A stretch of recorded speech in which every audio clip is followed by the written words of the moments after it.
یک مسئله داریم. We will deal with the Americans in such a way and in such a form regarding any action that is contrary to the interests of our national security and our ally front, the resistance front, that they will receive continuous and definitive regret from us. Does Mojtaba now have all the justification he needs to unleash retaliation against US bases scattered across the Gulf? Has Israel handed Iran's armed forces the very argument they were waiting for to escalate the confrontation? With 2 Iranian servicemen reported dead, the drums of revenge are beginning to grow louder across Tehran. After the fatal airstrikes, Iran has issued a fresh warning that raises the stakes for Israel once again. Will Iran now turn its attention toward US warplanes operating through Ben Gurion and other strategic hubs? A shocking video appears to show US aircraft massed at Israel's main airport as tensions continue to soar. Iran has confirmed that 2 of its air defense personnel were killed during recent Israeli airstrikes. Bahman Hosseini and Olireza Abiri, members of Iran's Air Force, were reportedly among those killed. Details regarding Iran's personnel losses were disclosed by IRGC-affiliated Tasnim News on June 9. The 2 Air Force personnel were reportedly engaged in defending Iranian airspace from Israeli attacks. Iranian lawmaker Mahmoud Nabavian has since threatened what he described as deadly revenge against Israel. The Iranian official reportedly declared that avenging the blood of these 2 must not be forgotten. Another 15 people were reportedly wounded in Israeli strikes that targeted 12 separate locations across Iran.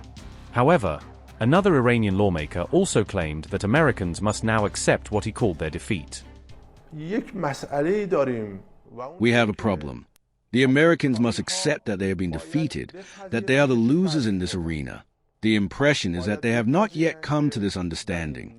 It seems they are supporting and inciting the Zionist regime to take actions that would serve America's own goals. We will deal with the Americans in such a way and in such a form regarding any action that is contrary to the interests of our national security and our allied front, the resistance front, that they will receive continuous and definitive regret from us. Meanwhile, Iran has accused the United States of playing a role in coordinating the strikes alongside Israel. On June 7th, Iran's foreign ministry accused US Central Command of assisting Israel's military operations. We cannot, under any circumstances, allow the Zionist regime or America to exploit the current situation to repeat their aggressions daily, expand their scope, and then simply claim that they remain committed to a ceasefire they are continuously and repeatedly violating. Therefore, our armed forces, our diplomatic apparatus, and all pillars of the Iranian nation and the Islamic Republic are fully prepared to face any situation in order to safeguard our national security and interests. Naturally, the diplomatic process that was initiated to end an imposed war, what was the philosophy of the negotiations from the beginning? The philosophy was to end the war imposed by the U.S. and the Zionist regime against Iran. It had been explicitly stated from the start, and the Pakistani mediator repeatedly emphasized that ending the war in Lebanon is part of the ceasefire. Well, if the very reason for these negotiations is undermined in any way by the Zionist regime or by any of the parties involved, namely the U.S. or Israel, then the diplomatic process will also be affected. Firstly, in our region, no one believes that the Zionist regime takes any action without prior coordination and cooperation with the United States.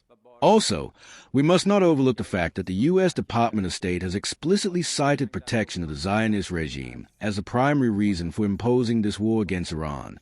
That has been the official U.S. position.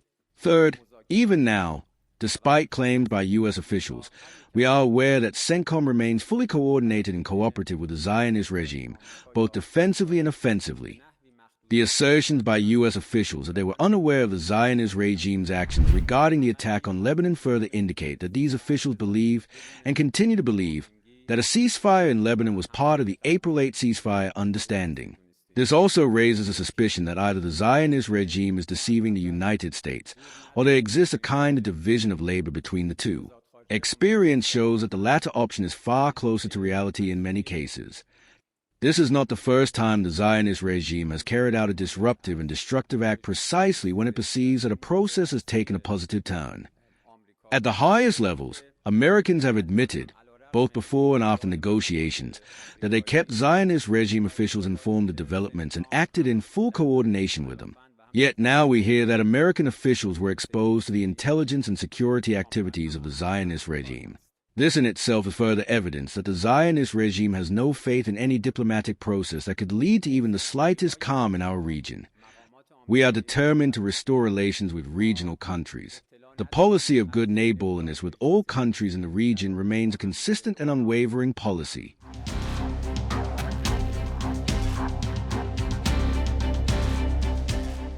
The deaths of the 2 Iranian Air Force personnel come amid growing speculation that the IRGC's top commander may also have been killed. Speculation is swirling over the status of Iran's top commander Ahmad Vahidi following the latest Israeli strikes.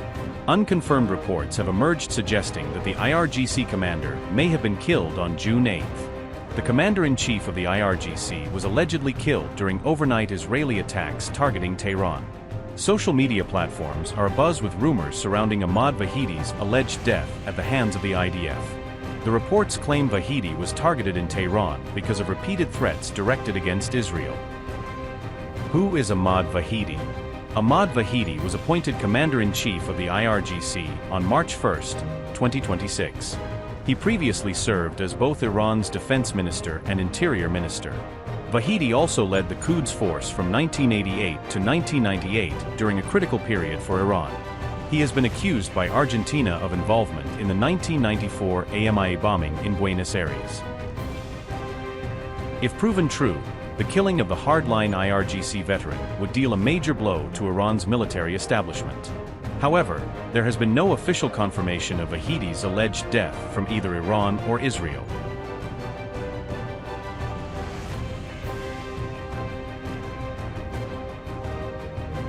On June 8, Iran agreed to halt offensive military operations against Israel, but coupled the move with a warning. Iran's Joint Military Command stated that all military options against Israel remain firmly on the table. Tehran also warned that its next response would be far more powerful if it comes under attack again.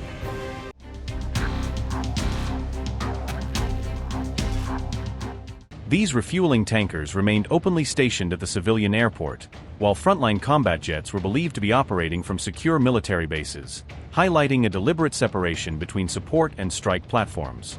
Amid these visible deployments and the ongoing strikes and counterstrikes, Trump publicly urged Israel and Iran to stop shooting immediately, trying to impose a political break on a fast-escalating confrontation.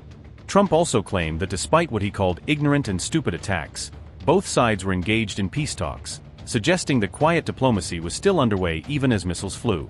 Following these statements, Iran announced what it described as a cessation of operations by the armed forces, signaling at least a temporary pause in its overt military actions. Earlier in the day, explosions were heard in central Israel as air defenses moved to intercept incoming Iranian fire, indicating that Israel's missile shield was actively engaged during the exchange. Iran's Revolutionary Guard Corps said it had targeted 2 Israeli bases in its retaliatory strike, claiming the attacks came after the IDF hit radar installations at 3 separate Iranian sites. Tehran then released dramatic video of missile launches as it claimed to have struck the Israeli city of Haifa, presenting the footage as proof of its ability to hit key targets.